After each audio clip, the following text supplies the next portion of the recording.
Hey everyone, and welcome back to your Linux and open source news show. This week we've got more news about the Cosmic desktop. No, it is not dead, even though they haven't received a public update in months now. The beta is actually coming at the end of the month, if System 76 can be believed on dates, which they generally can't.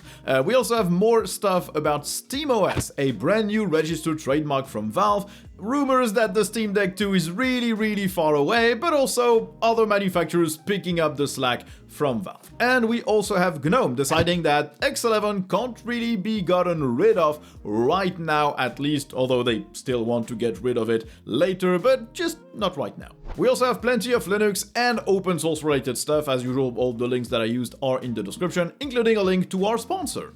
This video is sponsored by SquareSpace. It's your all-in-one platform to create, publish, and manage your website. Squarespace has really easy tools to make sure that anyone can end up with a really nice looking and well-optimized website, no matter if you know how to code or not. They have what they call their blueprint system, which lets you pick from a variety of templates that are pre-built and will suit any type of website, whether it's a simple blog, an online store, a video platform, whatever. All these templates are optimized by default to give you good SEO, but they also add some SEO-specific tools on top of that to make sure that your website just doesn't end up on the last page of Google. On top of that, to go further, Squarespace has their own design engine to create your own pages. You can just drag and drop elements where you want them, you can change all the colors, the fonts, you can just tweak the templates however you want. And once you have something you like, you can add extra features like your own online shop with a payment system, you can design your own logo from Squarespace,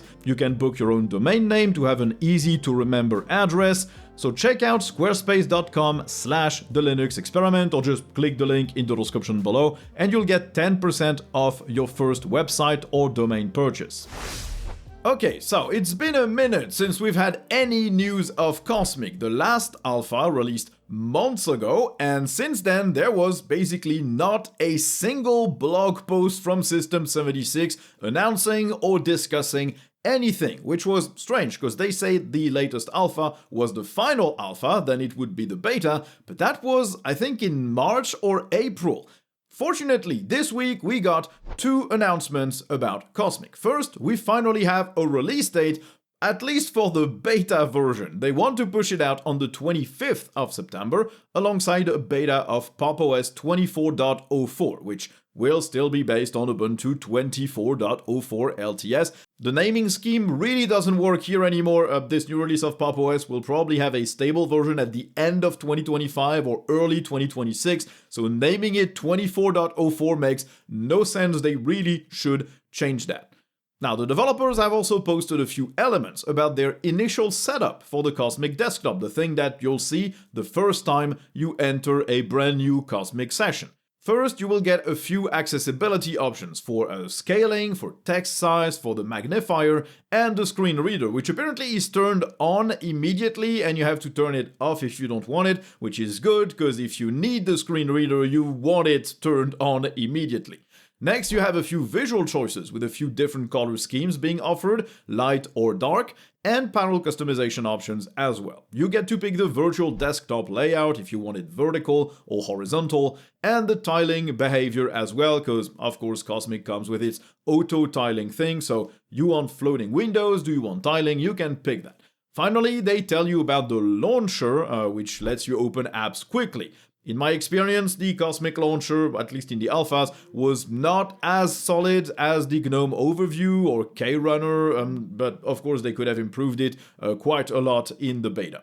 Now, we'll see how it goes. I like Cosmic, I like what they're building, I like the idea behind it, I like the performance that they managed to arrive to, I like the fact that they're building a cohesive thing that is halfway between GNOME and KDE with customization options, but not too many customization options. The thing is, I just cannot trust them on the release dates, because they've been saying this thing is coming out soon, and it's been like 3 years. So I wouldn't be surprised if the beta was not released at the end of September, and I also wouldn't be surprised if the final version came like in 2026, March or April, and they had to rebase Pop! OS on 26.04 from Ubuntu. We'll have to see. If they can stick to the date, then that's fantastic, and obviously you'll get a dedicated video on the Cosmic Beta when it releases. Now, it looks like GNOME is not going to remove the ability to start an X11 session from GDM after all, at least not yet. In the release candidate of GNOME 49, they re-enabled the ability to start an X11 session from the login screen. Apparently, they found it more difficult than expected to cleanly separate the code inside of GDM, which seems to mean that basically removing the ability to start an X11 session kind of broke the entire GDM X11 support, not just not being able to start a session, but also if you manage to start a session through any other means, it was fully broken. So it seemed to be either you fully remove X11 support or you have to leave it in. Now, they decided to leave it in for GNOME 49, but the plan is still to get rid of X11 in a future version. Initially, that was planned for GNOME 50, but we don't know if that is still the case. Now, they had said previously that they wanted to give themselves the option to go back on that change if anything happened, and I guess the two options were either you keep X11 support fully until you fully remove it, or you fully remove it for GNOME 49. The thing is, removing it right now would have been way too close to the release date of major distros based on GNOME like Ubuntu and Fedora, and this would probably not have gone down well. So they decided to leave it in, but do know that they will remove it at some point, and it will be a full removal, no more X11 at all in GNOME in the future. That is still on the cards. Now let's talk a little bit about SteamOS and Linux-powered gaming devices. First, it looks like the Steam Deck 2 is not going to happen anytime soon, which in my opinion is a big mistake from Valve. Valve had already been clear about that. They are not planning a successor to the Steam Deck in the near future, although they are very likely working on a successor already.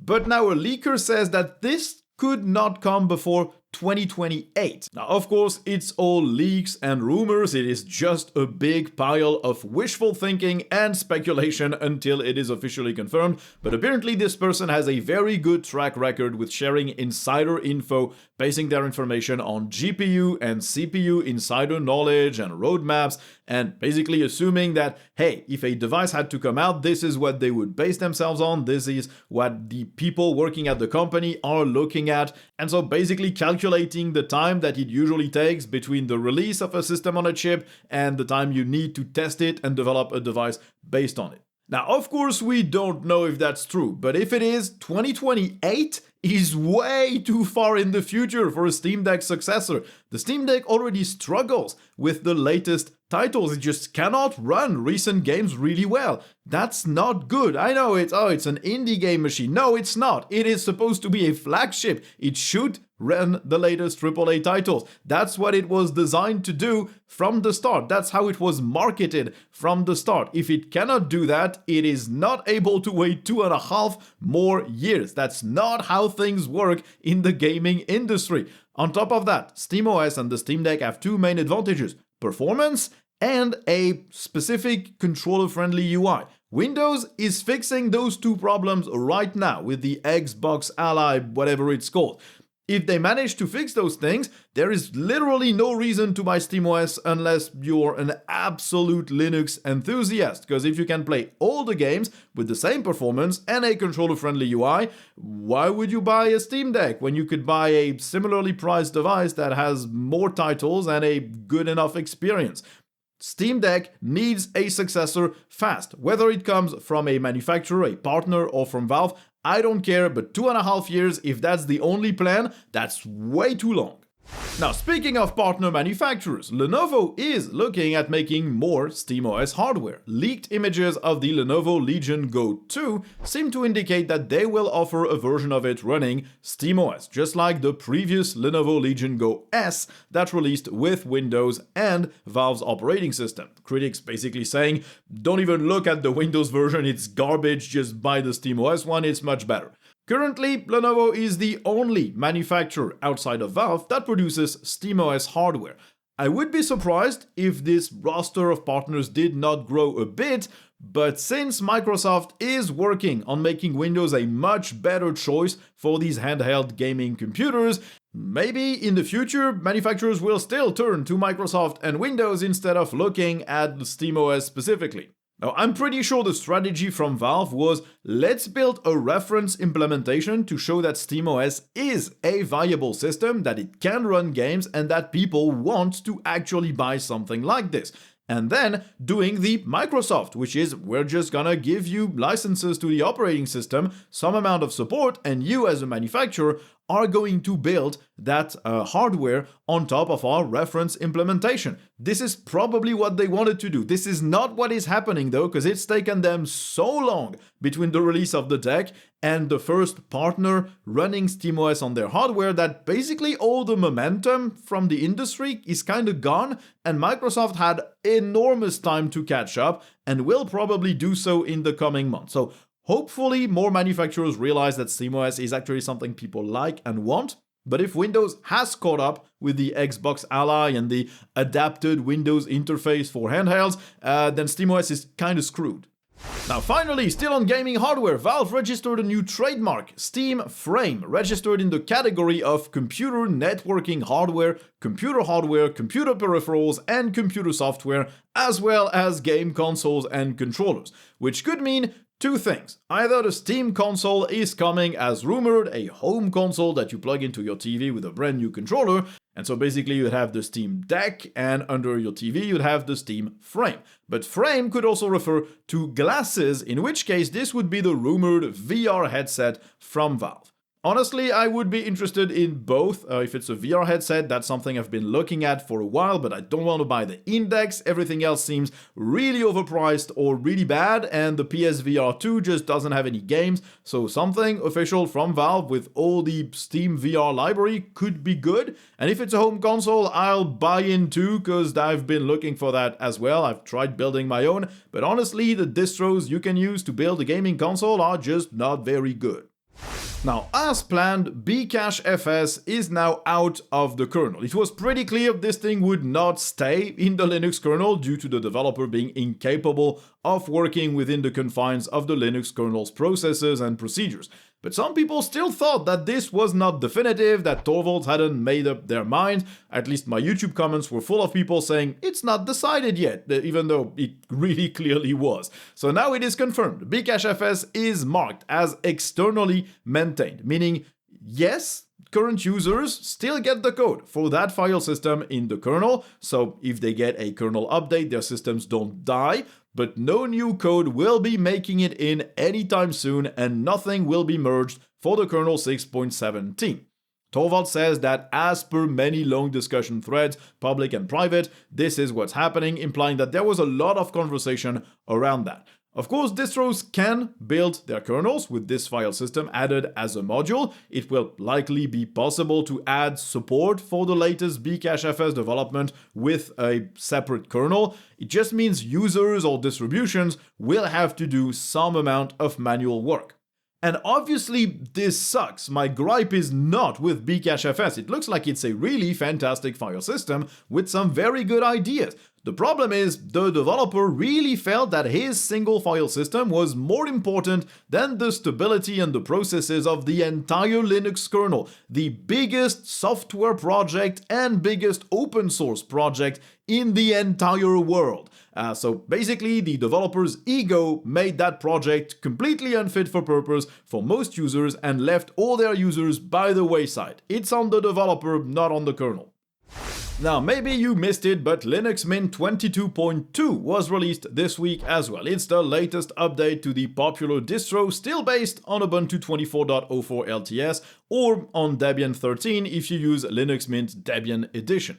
But this obviously includes the hardware enablement stack on the main Mint release, meaning you can actually install it on newer hardware. It is mostly focused on quality of life. It's not a groundbreaking change. You've got fingerprint authentication supported throughout the whole system with a new app called Fingwit. It lets you enroll your fingerprints and use them to complete any pseudo authentication prompt, unless it actually requires a typed password, in which case that's what it will ask of you instead.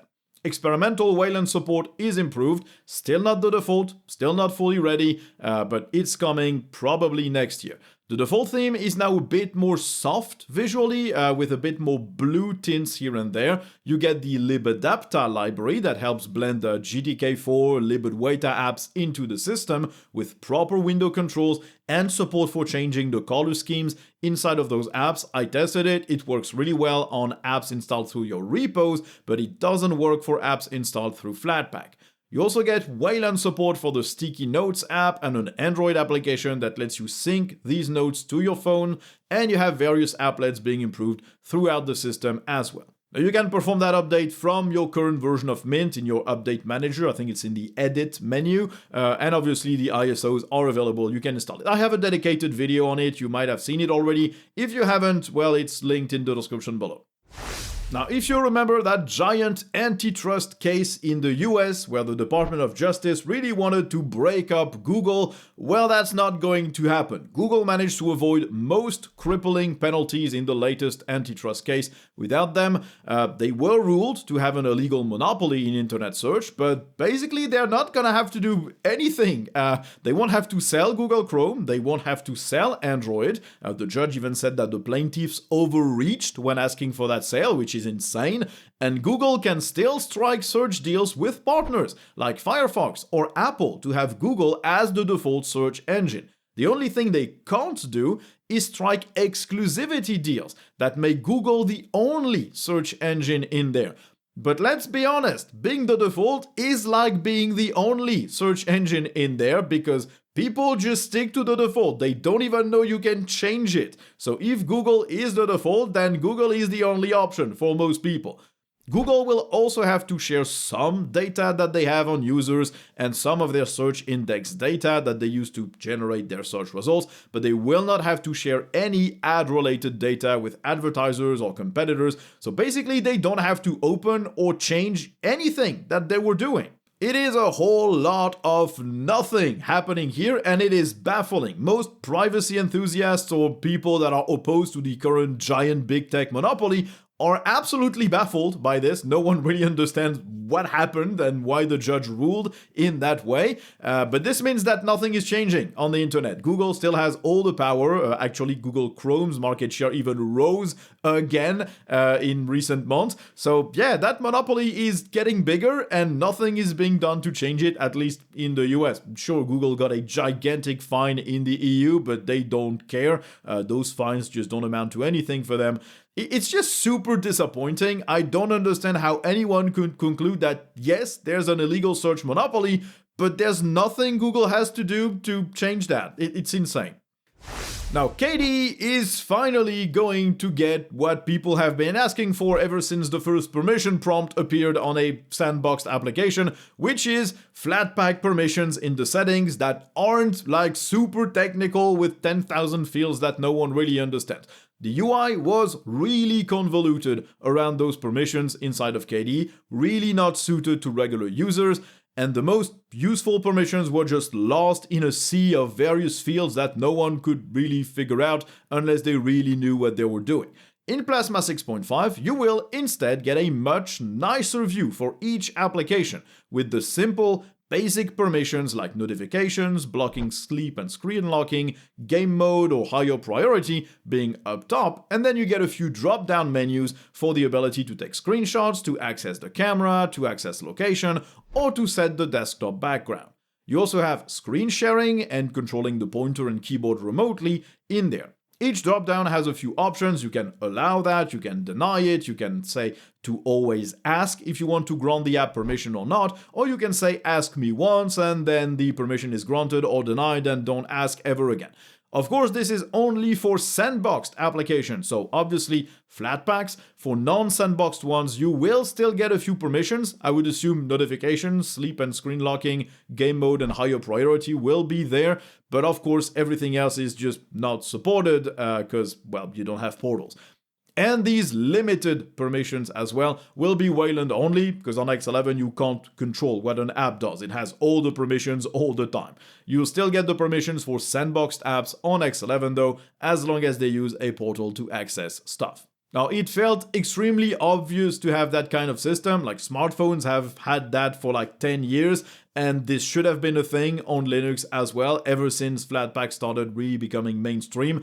It's good to have it. I hope other desktop environments start implementing that instead of relying on something like Flatseal, which, yes, is very powerful, but also exposes way too many things for most people. You don't need to see all of that by default. You just need the basics like, hey, I want my app to access my location, yes or no. That's it. You don't really need the entire export variables list that will probably not ever be used by anyone in most cases. Now let's conclude on a fun little thing. Microsoft open sourced their 50-year-old 6502 BASIC, the thing that ran their first computers, dating back to 1976. This was developed by Bill Gates and other developers, but mainly Bill Gates, and it's the first time it's been officially opened. You could find copies of it online, but they were either rebuilds, rewrites, or unofficial, sort of illegal distributions.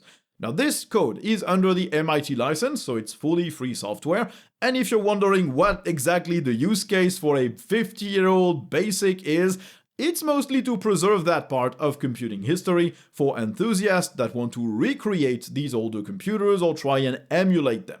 Now obviously, when we say, hey, Microsoft, open source more stuff, it's not that kind of stuff that we're talking about, but it's still kind of fun. It's a part of computing history. It is one of the earliest systems running on, like, computers of the personal computer nature, so I think it's cool. Now, of course, this code was written by Bill Gates, so expect it to be full of 5G nanomachines or vaccine mandates or whatever else Bill Gates is up to these days, according to some parts of the internet. Now, what Bill Gates should be up to is buying a Tuxedo computer, because it's just much better than a Windows one.